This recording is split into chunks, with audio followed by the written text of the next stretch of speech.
The COVID-19 infection rate has declined in Kazakhstan. The country reported 11,340 new infections in the last 24 hours. A few days ago, the figure exceeded 16,000, breaking its record for highest new coronavirus cases in a day. Nur-Sultan continues to account for the high single-day caseload in the country. Over 2,500 new positive cases of infection were recorded there in the past day. Almaty city follows with 1,953 new cases. The Karaganda region is in third place with 1,866 new infections. Since the beginning of the pandemic, total COVID-19 cases in Kazakhstan have passed 1,157,000. According to the Health Ministry, over 152,000 residents are currently receiving treatment for coronavirus, more than 10,000 of them in inpatient care. To date, over 8,690,000 Kazakh citizens have been fully vaccinated against the virus with 2 doses.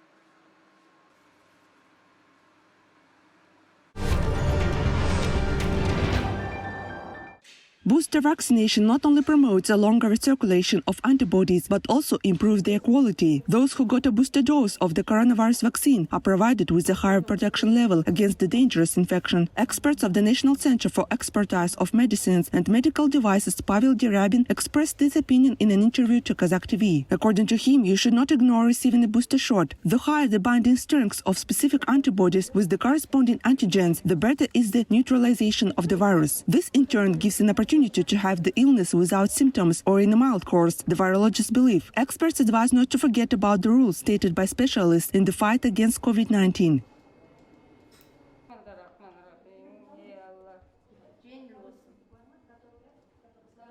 Первое – это обязательно вакцинироваться, когда срок подойдет, ревакцинироваться.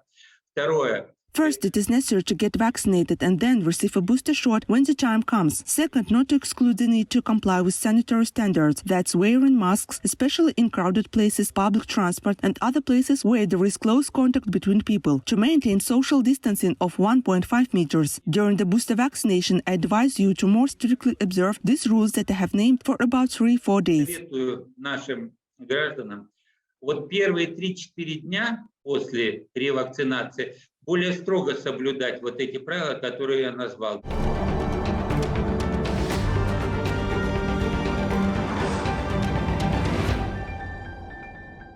Omicron can put an end to the coronavirus pandemic, WHO Regional Director for Europe, Hans Klug, announced. According to him, there will be a period of quiet for some weeks and months after the Omicron variant, thanks to the herd immunity that has been formed among the people. At the same time, a new wave of infections will no longer be so huge. New Zealand is moving to the red setting of the COVID-19 traffic light system due to the spread of the Omicron variant. This means residents must wear masks. They also must present a COVID pass to enter the establishments. No more than 100 people are allowed to attend events, including weddings, gatherings, and no more than 25 people without vaccine certificates.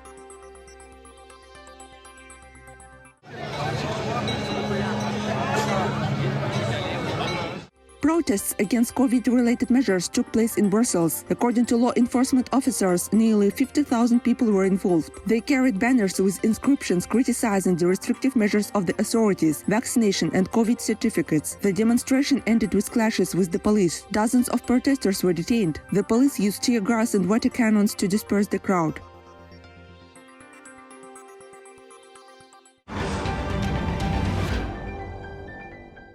A French citizen criticized the way the events in Kazakhstan have been covered in international media outlets. Airline pilot François Camarog, who has been living in Kazakhstan for 4 years, said that the French media's interpretation was strikingly different from real events. He knows this because he himself witnessed the January events in Almaty. Camarog noted that Kazakh law enforcement officers did not shoot at demonstrators and peaceful protests were replaced by a real terrorist attack that killed both civilians and security forces. Meanwhile, foreign journalists without the slightest fact-checking have been spreading disinformation. Camarog added. In his YouTube video address, he expressed gratitude to the people of Kazakhstan, noting that during the state of emergency, people in the country had come together and helped each other. In general, as he emphasizes, the Kazakh people are known to be cultured and incredibly generous.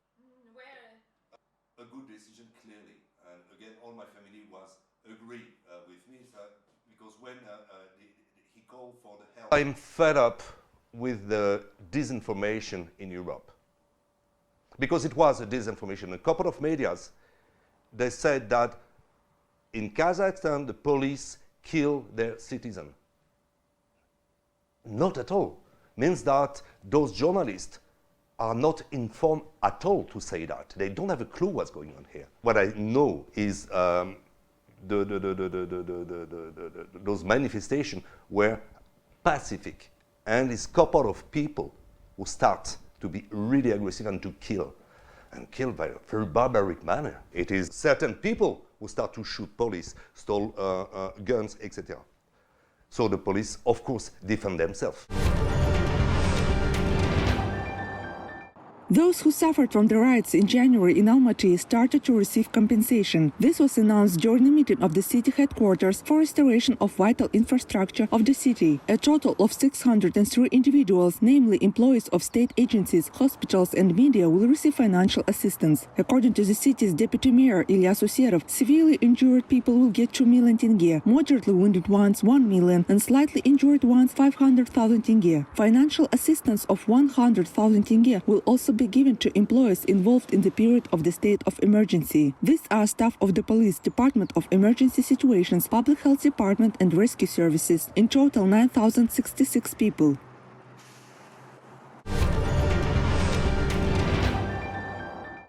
Support for small and medium businesses is a priority. Selection for the Export Acceleration 2022 program starts in Kazakhstan on January 25th. It is expected that 190 domestic enterprises in the engineering, chemical, light and food industries, as well as service providers, will be selected. It's worth noting that this will be the third program that's held annually to support Kazakh exporters to bring their goods and services to foreign markets. It is intended to run until 2025. A separate list of countries for targeted promotion of Kazakh-made products is also determined every year. This year it is Russia, Ukraine, Azerbaijan, Uzbekistan, the United Arab Emirates and Saudi Arabia. Since the launch of the first program in 2020, participating companies have signed contracts worth about $150 million.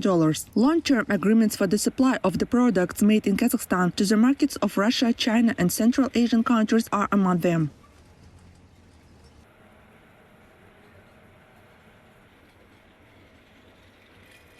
As part of export acceleration, enterprises are engaged in diagnostic work on export potential with the development of recommendations and preparation of products for the requirements of target markets, participation in trade and economic missions, and negotiations with potential buyers. The program is now in its third year. Enterprises that produce finished products and have the material and labor resources to increase production volumes may participate in the program. Для увеличения объемов производства.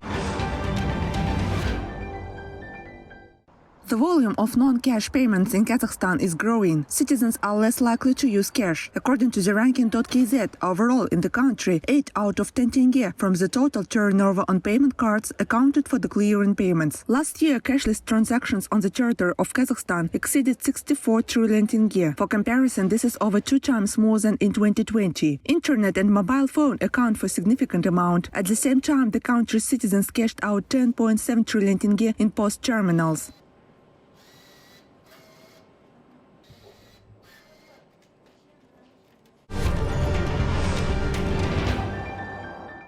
The Winter Olympic Torch Relay kickoff ceremony will take place in Beijing on February 2nd. The flame will visit 12 locations across 3 competition clusters. It is the capital of China, Yanqing County and Zhangjiakou City in Hebei Province. The symbol of the International Games will be carried by 50 torchbearers. The Olympic flame was delivered straight from Athens to China on October 20th. Only local residents and fans from the mainland will be able to watch the spectacular and colorful event live. It was previously reported that this time the Games will be held without foreign spectators. They will start on February 4th and will run until February 20th.